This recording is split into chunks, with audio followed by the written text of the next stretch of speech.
Hello, hello, hello. Good evening. You're looking so happy, especially the middle seat. I see a lot of ladies. Everyone is bright and shiny, polished, so you shine. Thank you for sharing. I think what you said really resonates with me and what I want to speak to you and everyone here about today. So as I was introduced, I'm supposed to speak to your national service. So that is too late. Too late.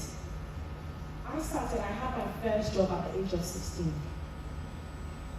I grew up in Germany. I grew up here in Ghana. At the age of 13, I moved to Germany because of my mom. My mom had migrated there a couple of years before that. And you can imagine, Germany is German, no English. I went into this environment. I didn't even know that I was going to a country that is supposed to be like a totally different language from the language that I've been speaking in Ghana. I go to this environment.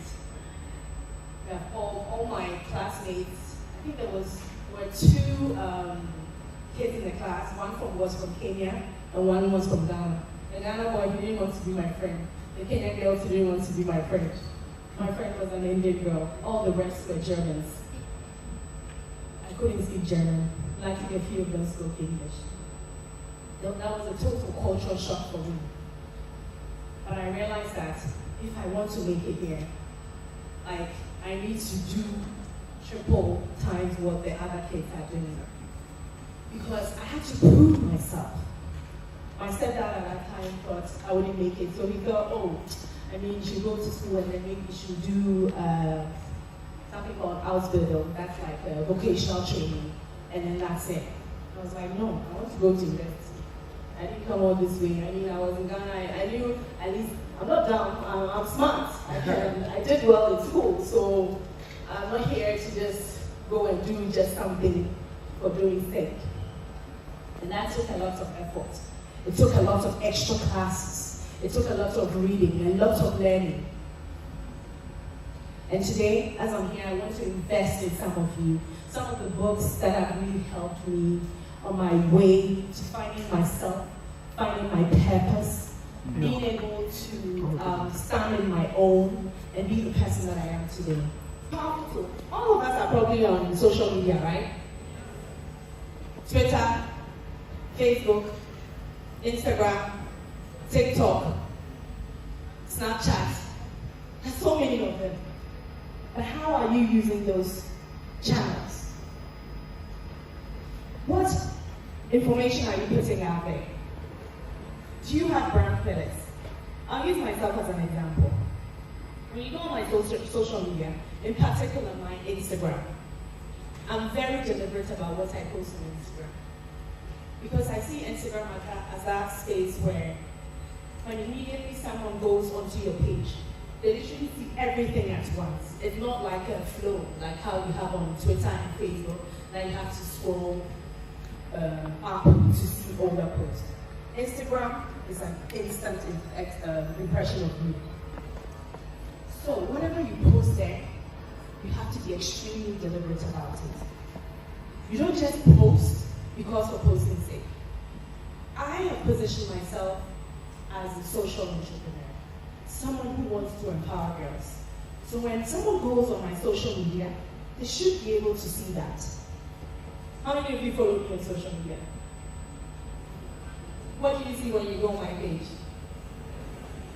How I've empowered some girls, what training that we do, how other people are doing well in their business, or even highlighting other women who are doing great in our society, right? Because I believe you cannot be something that you cannot see. So that's how I've positioned myself. And that's how I use my social media. If it's anything else that deviates from that, I'll rather post it on my story. That I know after 24 hours it's gone. Right? Facebook. I'm not so active on Facebook. On Facebook, you can get away with certain things. Same with Twitter. But I know a lot of you see Twitter as an agenda space. And you know adults who are actually scared to go on Twitter. Because they say when you go on Twitter, they'll roast you. But I can tell you, some of the biggest contacts that I've gotten this year, Global Citizen, UNHCR, that's the UN Refugee Agency, the UN Road Safety Fund, Comfort UK, World Vision UK, all of those contacts came from Twitter. Do you know why? Because I was deliberate with how I used it, how I instrumentalized it for my own purposes. I follow all these pages, and when I see, for instance, what they do that speaks to what I do as an organization, I retweet it, I comment, and you see that when it comes to those social developmental issues, not so many people actually care to actually post or like or reshare, as Kobiche said. So when they see someone who is verified, who actually then also repost whatever they have put out there, they're like, who's this person? And immediately they DM you and say, hey, thank you. They actually say, thank you for reposting our content. We really admire what you are doing. We would love to work with you. And that's it. Do you get it? So you need to be very deliberate how you use social media. TikTok and Snapchat, I'm not on those pages, so I actually don't know how to use them, but I'm sure there are ways that you can actually utilize it to your advantage. I have my own brand pillars as well. What are my brand pillars? My purpose, my unique selling point. That is empowering women. And everything I do, everything I communicate, I make sure it runs through everything. Your communication cannot be, oh, I'm a business analyst on Instagram. But on Twitter, we see you insulting and doing agenda with other boys. It doesn't work. There's no way an organization will reach out to you because they look across the board. They do due diligence. That's what these corporate institutions do. Something called due diligence. If you say you're something, they go and do their checks. They go to a lawyer, they will do a whole rundown of you, what companies you have registered, when you registered your company, what you have been doing in terms of your impact. There's a whole rundown. So you can never try and lie or like go to an interview and try and tell them something that doesn't exist. And social media is the first impression of what they get about you. So please, utilize it carefully. Also, other nonverbal self-representation, your dressing. I need to know a lot of young women, even when you go into corporate setting, right?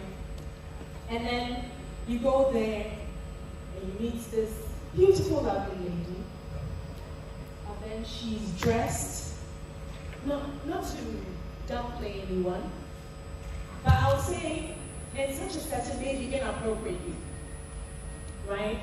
You wear a short dress, maybe you think maybe I put a blazer on top of it, and that makes it okay. No, it doesn't. Because if you look at how you're in a space where there are men, other women, and everybody is there, right? How do you want them to perceive you? You might be the brightest young woman, you might be the most intelligent guy in the room. But the first impression they will get of you when you enter the room is how you dress. And you, when you look at yourself, do you think you are presenting yourself in the most best way that you feel is the right way for everybody to see you? No. If let's say you don't have any idea how to go about it, then how you brand yourself, right? And how that can help you in your entrepreneurial journey. If I may ask, we have some entrepreneurs in the house. Raise your hands. That's not me. I hear we are business students here, right? Yes. And I see, off the top of my head, it's about just 10% of the students here who are entrepreneurs or who have started When I say entrepreneurs, you have started a business. Not the idea. Not just the idea. Yeah.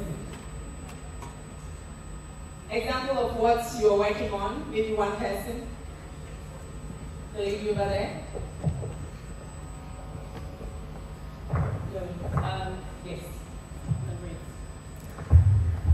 Okay, please, I'm Georgina Fempon, and I'm working on pastries, green roll, chips, samosa, and other. John, did you order the iPhone 13? Yeah. Where's John? No. Congratulations to you. Anyone else? I have a young man at the back in the African wear.